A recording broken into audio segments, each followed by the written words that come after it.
मनुष्य जीवन सुख दुख भोग कर थपेड़े खाते खाते मरने के लिए नहीं है। सुख दुख तो जीव जंतु भोगते रहते हैं। मच्छर भी सुख दुख भोगते हैं, बैक्टीरिया भी सुख दुख भोगते हैं, कुत्ता भी सुख दुख भोगता है। मनुष्य भी सुख दुख भोग के मर जाए तो उन प्राणियों से इसकी विशेषता क्या है? इसकी विशेषता है कि सुख भोगे नहीं, दुख भी भोगे नहीं। सुख और दुख को पायदानी बना दे, सुख और दुख का उपयोग कर ले, उपभोग ना करे। अगर दुख का उपभोग करेंगे तो आप दुखी हो जाएंगे, डरपोक हो जाएंगे। अगर सुख का उपभोग करेंगे तो आप भोगी हो जाएंगे, खोखले हो जाएंगे। ऐसा कोई सुख भोग नहीं जिसके पीछे भय, दुख, रोग और जड़ता नहीं। तो सुख का उपयोग करो। जैसे भोजन का उपयोग करना स्वास्थ्य के लिए ठीक है, लेकिन भोजन का मजा लेने के लिए ठास के खाया तो फिर बीमारी हो जाती। पति पत्नी के संबंध का उपयोग करके नेक संतान को सात्विक दिनों में जन्म देने के लिए मिले तो ठीक है, लेकिन अमावस्या को, पूनम को, जन्माष्टमी, होली, दिवाली पर्व के दिनों में इन तिथियों का इतना भारी प्रभाव है कि हुड़ा शास्त्र के रचयिता ने देखा कि आज के दिन अगर गर्भाधान होता है और उस बालक गर्भ रह जाता है तो ये फलाने से इतने चौघड़ी से इतने के बीच वो बालक भगवान तुल्य भगवत स्वभाव का हो जाएगा। मछुआरे की कन्या मांग कर ली उस बड़े ऋषि ने, जो दिन को कोहरा कर सकते, बरसात कर सकते, आंधी तूफान कर सकते, बरसात रोक सकते। ऐसे पाराशर ऋषि ने एक मछुआरे से कन्या मांगी विवाह के लिए, और उस कन्या के द्वारा भगवान वेदव्यास को प्रकट करके दिखा दिया कि ये होड़ा शास्त्र का कितना प्रभाव है। और भगवान वेदव्यास ने श्रीमद् भागवत रचा है और उनके भागवत पर कथा करने वाले व्यास पीठों पर फलाना महाराज विराज से। भगवान वेदव्यास पांडवों के दादा थे। वेदव्यास जी ऐसे ही ग्रह नक्षत्रों का हिसाब किताब से धरती पर अवतरित हुए। कुछ उम्र के हुए तो मां को कहा मैं एकांत में जाऊंगा और अपनी आत्म शक्तियों को जागृत करूंगा। संतान माँ बाप की सेवा के लिए माँ बाप चाहते और तुम चले जाते हो। बोले मैया चिंता न करना, जब तुम्हें बहुत कष्ट आ जाए और विवल हो जाओ, मेरी अत्यंत आवश्यकता मानो तो तुम मुझे याद करोगी, मैं आ जाऊंगा। वेदव्यास जी साधन भजन में लगे और माँ के दूसरे जो 3 बेटे थे वो राजघराने में तो पत्नी भी होती है और भी खुशामद खोरियां होती है। तो किसी को अस्थमा ने पकड़ा, किसी को टीबी ने पकड़ा, कोई ऐसे तीनों के 3 भाई मर गए। तीनों भाभियां विधवा। माँ ने देखा कि इतना बड़ा राज्य वैभव कौन संभालेगा, तो अपने पहले पुत्र को याद किया और कुछ ही समय में वो योग बल से पहुंचे। माँ तुम क्या कष्ट में हो, क्यों ज्यादा इतना विवल होकर तुमने मेरे को सुमरण किया, तब मैं आया। जरा जरा बात में कोई सुमरण करता है तो हम लोग नहीं आते, लेकिन तुम्हारी विवलता जानकर हम आए। जैसे आद्य शंकराचार्य की माँ ने शंकराचार्य को पुकारा और शंकराचार्य भगवान आकाश मार्ग से केरल पहुंचे। तो ये सारी योग विद्याओं के बल से ये महापुरुषों ने करके दिखाया, पहुंचे। माँ ने कहा तीनों की 3 भाभियां विधवा हो गई है और तुम राज्य व्यवस्था के लिए इनको संतान का दान करो। बोले माँ ये नाद होकर मेरे पास से पसार हो जाएगी और मैं दृष्टि से इन्हें गर्भाधान कर दूंगा। पहली भाभी पसार हुई तो शर्म के मारे पीली हो गई, तो उसके शरीर से बालक पैदा हुआ पीला, उसका नाम पांडु पड़ा, उसके 5 पांडव हुए। दूसरी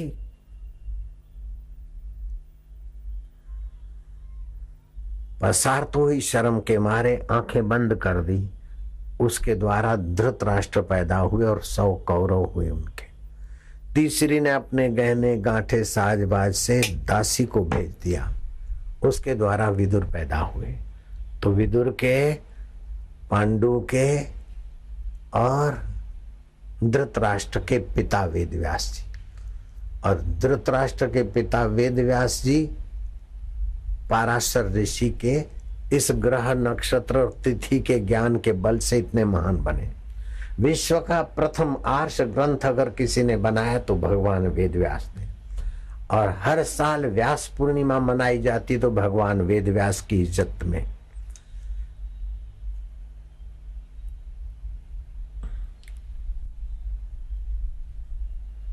तो ये सोमवती अमावस्या, संक्रांति और विष्णुपदी, इसका अपने आप में बड़ा महत्व है। जिन्होंने मंत्र दीक्षा ले रखी है वे लोग अपना गुरु मंत्र भी जपना, और आशीर्वाद मंत्र दिया है।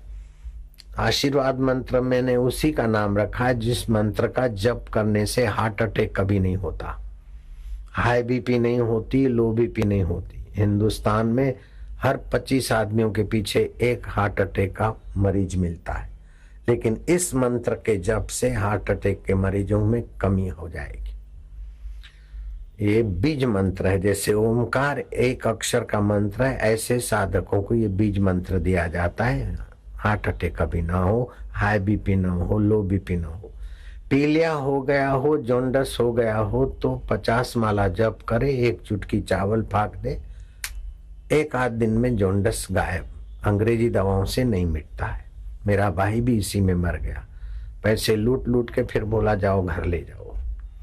मुझे बाद में डॉक्टरों ने बताया कि एलोपैथी में दम्मे की बीमारी और पीलिया की, काविड बोलते हैं महाराष्ट्र में, सिंधी में उसको साई बोलते हैं, जॉन्डस बोलते हैं अंग्रेजी में। लेकिन इस मंत्र की 50 माला जप करने से जॉन्डस ठीक हो जाता है। 100 माला जप करते तो शनि देवता का ग्रह आशीर्वाद देके शनि देवता चले जाते। उस मंत्र का भी जप कर लेना। और तीसरा में आरोग्य मंत्र कभी कभी किस भक्तों को दे देता हूं, बड़ा जादुई काम करता है। उस मंत्र का भी थोड़ा जप कर लेना। और जिसकी आर्थिक स्थिति बहुत कमजोर है वो अर्थ प्राप्ति वाला मंत्र जो शिष्यों को मिला है, थोड़ा बहुत जप करेंगे तो रोजी रोटी में कोई तकलीफ नहीं होगी। लेकिन ये जरूरी नहीं है कि अर्थ प्राप्ति का कोई अलग से मंत्र भी जपें तो ही फायदा होगा, नहीं। मंत्र दीक्षा मिली और 1 करोड़ जप हो जाए तो 1 करोड़ जप ऐसा नहीं 1 2 3, आपने तो 12,600 जप किए, लेकिन कोई पर्व के दिन किया, तिथि के दिन किया, एकाग्रता बढ़ाकर किया तो उस मंत्र का प्रभाव कहीं 10 गुना, कहीं 100 गुना, कभी 1000 गुना, कभी 10,000 गुना, कभी लाख गुना भी हो जाता है। तो आपको कैसे पता चले कि मैंने मंत्र तो किए समझो 4000 और 1 करोड़ जप हो गया, तो ये कैसे पता चले? तो जन्म कुंडली का आपका पहला घर, उसको तन स्थान बोलते हैं, वो शुद्ध हो जाएगा। राजसी और तामसी प्रभाव आपके चित्त से, शरीर से कम हो जाएगा। और सत्व गुण की वृद्धि होने से रोग के बीज सिक जाएंगे। जैसे खारी सिंह खाने के काम आती है, बोने के काम नहीं। भुना हुआ चना खाने के काम आएगा, बुआई के काम नहीं। ऐसे ही आपके रोग के कण सिक जाएंगे, बुढ़ापे में वो तंग नहीं करेंगे। रोग का प्रारब्ध आपका सिक जाएगा अगर 1 करोड़ जप हो गया तो। और सचमुच में 1 करोड़ 1 2 3 करके नहीं, तिथि पर्व का फायदा उठाओ तो आपने 6000 जप किए, 10 माला किया तो 1000, 10 माला किया तो 1000 जप हो गए, 60 माला किया तो 6000 जप हो गए, 120 माला तो 4 घंटे में आप कर लेंगे। तो जब पर्व त्योहार के दिन वाला आदि मिलाकर या प्राणायाम आदि मिलाकर जब तब करते या गुरु के समक्ष बैठ के जब करते तो 100 गुना फलदायी होता है। तुलसी के क्यारे के आगे जब करते तो 10 गुना फलित हो जाता है। पर्व के दिन जब करे तो 1000 गुना हो जाता है। तो सोमवती अमावस्या के दिन परसों आप जप के लिए सारे काम धंधे इधर उधर के आपाधापी से फारिग होने का अभी प्लान बना लें। इससे जो आपको लाभ होगा वो रुपए पैसे पद सत्ता से उतना लाभ नहीं होगा जितना सोमवती अमावस्या विष्णुपदी आदित्य योग के दिन जब तप और मौन का फायदा मिलेगा आपको। तो मानो आपका जन्म कुंडली में तन स्थान है वो रूपांतरित हो गया, तो आपको कैसे पता चले कि हमारा 1 करोड़ जप हो गया, 6000 के और 1 करोड़ हो गया? आपको सपने में देवी देवता भगवान और या तो गुरु के दर्शन हो जाए तो समझ लेना कि आपका पहला स्थान शुद्ध हो गया जन्म कुंडली का। अगर दुगना जप हो जाए तो जन्म कुंडली का दूसरा घर धन स्थान शुद्ध हो जाता है, कुटुंब स्थान शुद्ध हो जाता है।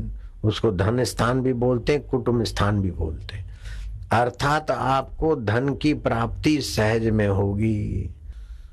तो धन स्थान कुटुंब और धन में जैसे आपके परछाई को आप ले नहीं जाते, आपके पीछे पीछे आती है, ऐसे ही रोजी रोटी के लिए आपको कहीं आपाधापी नहीं करनी पड़ेगी।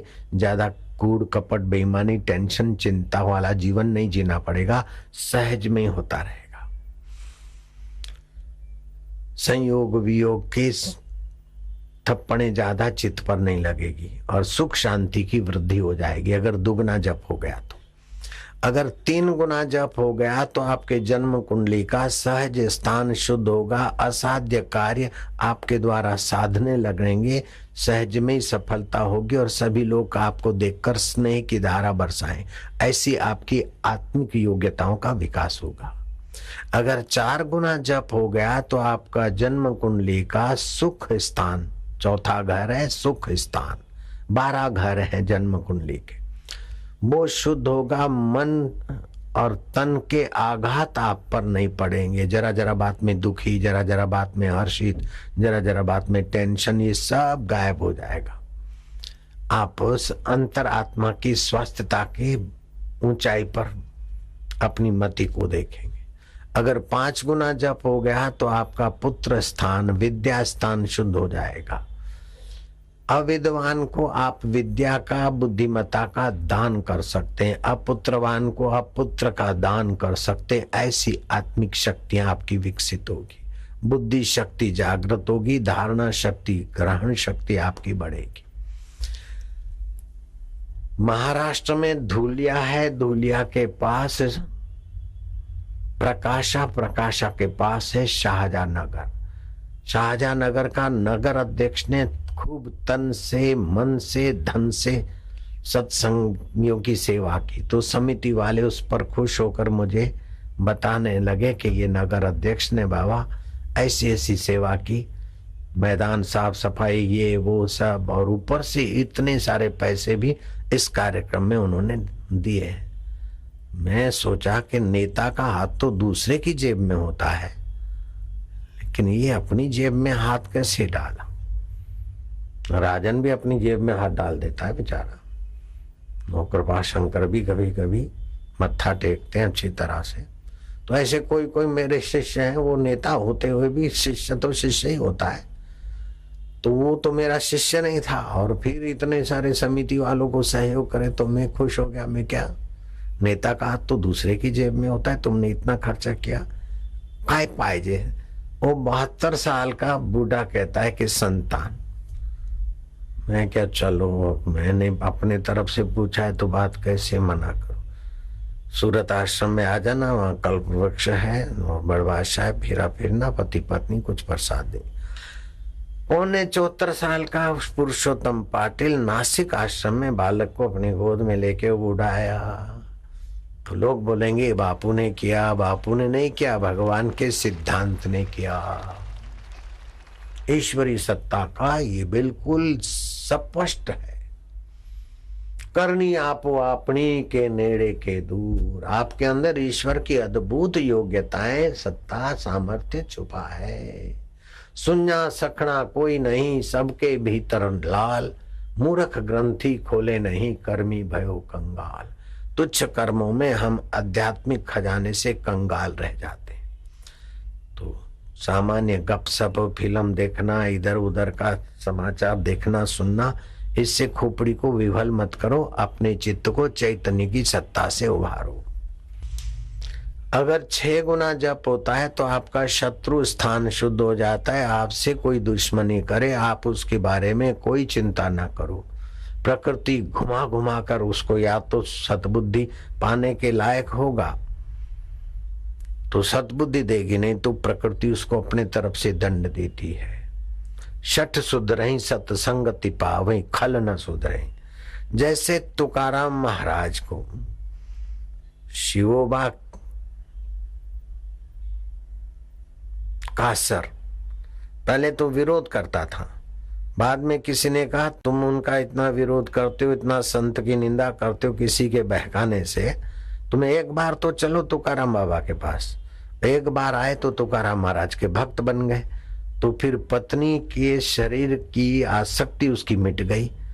तो उसकी पत्नी जरा संसारी विचारों की थी, तो उसको लगा गुस्सा कि इस बाबा ने मेरे पति को बिगाड़ा। पहले तो बहुत मेरे साथ संसार व्यवहार में उतरता, इस बाबा को ठीक करने के बहाने उसने नाटक रचा। बाबा का सत्संग कीर्तन आयोजन करके तुकाराम को आमंत्रित किया। सुबह तुकाराम महाराज स्नान करने बैठे तो उखलते हुए पानी की तपेली उस चुड़ैल ने तुकाराम के पीठ पर ढोल दी, लो बाबा सर्दी है, जरा गर्म पानी से नहा लो। गर्म पानी का तो नाटक था, उखलता पानी डालना।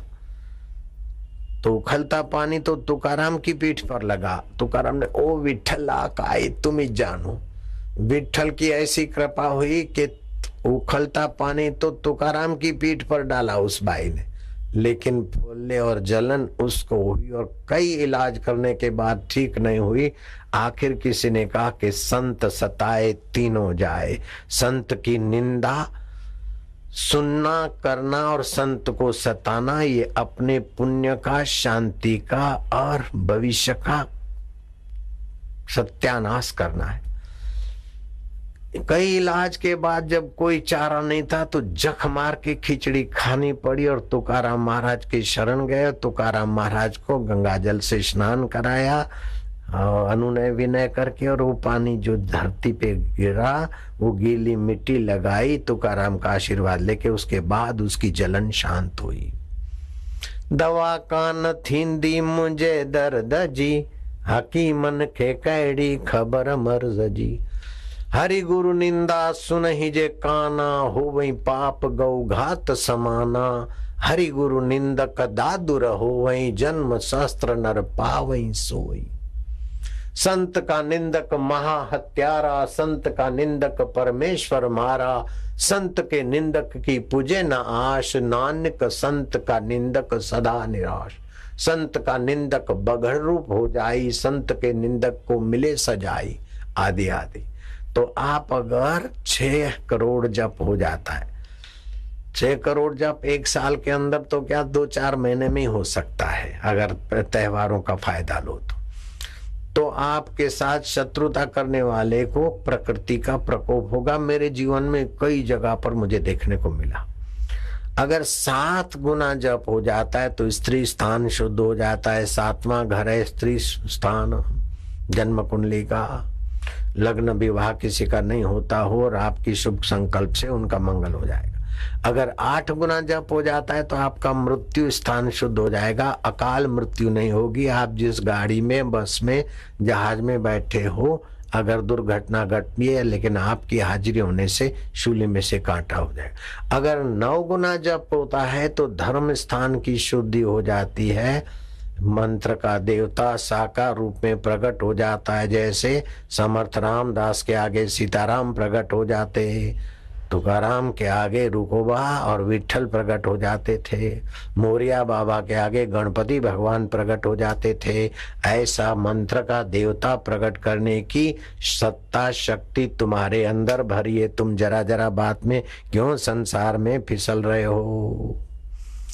आज सुबह के सत्संग में मैंने आपको जो नहीं आए उनको फिर से सुना देता हूं, जो आए वे भी, जो आए उनको फिर से सुना देता हूं, नहीं आने वालों के कारण कि भगवान परम समर्थ है। आप सामर्थ्य चाहते हैं तो छोटा नेता बड़े नेता की खुशामद करता है, छोटा धनी बड़े धनी की शरण जाता है, छोटा जीव बड़े जीव की शरण जाता है।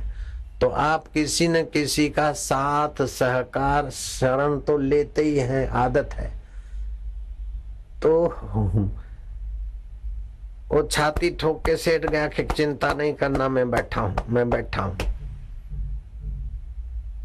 और 2 घंटे के बाद फोन आया कि हार्ट अटैक हो गया हो, तो चले गए। बड़ा पुलिस अधिकारी था अथवा बड़ा कोई सचिवालय का सचिव था, कलेक्टरों की बदली करने की ताकत है, तो चिंता नहीं करना, मैं डीएम को फोन कर दूंगा, एडीएम को बोल दूंगा, एडीएम ने काम किया तो ठीक है, नहीं तो मैं डीएम को बोल दूंगा, डीएम ने नहीं किया तो मैं बदली कर दूंगा, तो परवाह मत कर। लेकिन 3 दिन के बाद तो सचिवालय से सचिव की बदली हो गई, अथवा मंत्रालय से मंत्री ही चल पड़ा, उसका किसी करप्शन में पकड़ गया या कुछ हो गया। तो ये जो मरने वाले और जिनकी कुर्सियों का ठिकाना नहीं, उनकी खुशामद कर करके आप कितनी भीख मांगो, टिकती नहीं। तो आप परम समर्थ परमात्मा की शरण जाइए। भगवान कहते हैं त्वमेव शरणं गच्छ सर्वभावेन भारता तत्प्रसादात् परां शांतिं स्थानं प्राप्यसि शाश्वतम। तो उस परमात्मा की आत्मदेव की शरण जाओ जो परम समर्थ है, परम उदार है और परम प्रेमी है, जो सत स्वरूप है, चेतन स्वरूप है, आनंद स्वरूप है, प्राणी मात्र का सुहृद है, और जो कभी ये नहीं कह सकता कि तुम मेरे नहीं हो। आज रात को सोते समय भगवान एक हाथ अपना, एक ठाकुर जी का, प्रभु जी कैसा भी हूं तुम्हारा हूं ना, आप मुझे छोड़कर सर्वव्यापक नहीं हो सकते, आप सब के अंतर आत्मा हैं तो मेरे भी हैं, आप सदा हैं तो अभी भी हैं, सब में है तो मुझ में भी है, सर्वत्र है तो यहाँ भी है, मेरे है ना। भले अंतरात्मा का आज आवाज नहीं आए तो कल परसों तरसों 10, 5, 15 दिन में अंतरात्मा परमात्मा प्रसन्न होकर तुम्हें कहेंगे कि हाँ भाई तू मेरा है, तुम्हारा तो काम हो गया, सीधा संबंध हो गया। किसी बड़े मंत्री से ऐसा सीधा संबंध नहीं होता जैसे मंत्रियों के मंत्री परमात्मा से होता है। तो आज सोते समय ये पक्का कर लेना और दिन में 2-5 बार कह देना कि प्रभु सतबुद्धि दो, मैं तुम्हारा, शरीर मेरा नहीं, मेरे कहने में नहीं, लेकिन आप तो मेरे हैं। बचपन बीत गया, जवानी बीत गई, दुख बीत गए, सुख बीत गए, उसको जानने वाले सत्य स्वरूप चेतन तुम अभी भी हो। तुम सत्य स्वरूप भी हो, तुम चेतन स्वरूप भी हो। हाथ को पता नहीं मैं हाथ हूं, लेकिन हे आत्मदेव आप जानते ये हाथ है। मन को पता नहीं मैं मन हूं, लेकिन मुझ चैतन्य आत्मा से मन की सिद्धि होती है। आंख को पता नहीं मैं आंख हूं, लेकिन मुझे मैं सत स्वरूप आपका बालक, आप सत स्वरूप हो तो मैं जीवात्मा भी आप ही का संतान हूँ, आपका हूँ ना। हरि ओम हरि ओम हरि ओम हरि ओम ओम ओम ओम ओम ओम ओम ओम ओम प्रभु जी ओम ओम प्यारे जी ओम ओम मेरे जी ओम ओम दाता जी ओम ओम पूर्ण जी ओम ओम शिव जी ओम ओम रामा जी ओम ओम श्यामा जी ओम ओम ओम ओम ओम ओम ओम ओम ओम ओम ओम ओम ओम ओम ओम आनंद देवा ओम माधुर्य देवा ओम ओम ओम ओम ओम ओम ओम ओम ओम ओम ओम ओम ओम ओम हरि ओम ओम ओम ओम रामा ओम ओम ओम ओम श्यामा ओम ओम ओम शिवा ओम ओम पांडुरंगा ओम ओम अच्युता ओम ओम माधवा ओम ओम केशवा ओम ओम दीन दयाला ओम ओम प्रभु कृपाला ओम ओम ओम ओम हरि ओम शिव ओम पांडुरंगा ओम विठ्ठला ओम ओम ओम ओम ओम ओम आनंद देवा माधुर्य देवा ओम ओम